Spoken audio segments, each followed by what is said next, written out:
বেশি করে দুনিয়ার মধ্যে ঢেকুর শ্বাসে সেই লোকটা ক্ষুধার্ত অবস্থা থাকবে কিয়ামতের ময়দানে। আর যে লোকটা দুনিয়ার মধ্যে তৃপ্তি সহিত খাইছে ক্ষুধার্ত অবস্থা ওখানে থাকবে। আর যে লোকটা দুনিয়ার মধ্যে ক্ষুধার্ত বেশি ছিল আখিরাতে সে পরিপূর্ণ পেট অবস্থায় থাকবে জান্নাতের মধ্যে। এই জন্য প্রতিটা মুসলমানকে দরকার কিছু করে সময় দিন এবং রাত 24 ঘন্টার যে কোনো এক সময়ের মধ্যে কি করা দরকার, একটা সময় একটা ওয়াক্তকে নির্ধারণ করা দরকার যে আমি আল্লাহ তাআলার দরবারে কান্নাকাটি করবো, রোনাদাই করবো।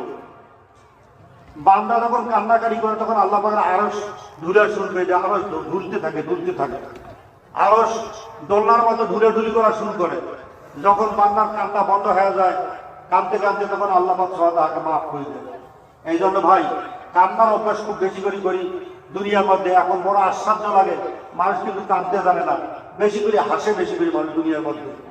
কথা বেশি দাঁড়ান করতে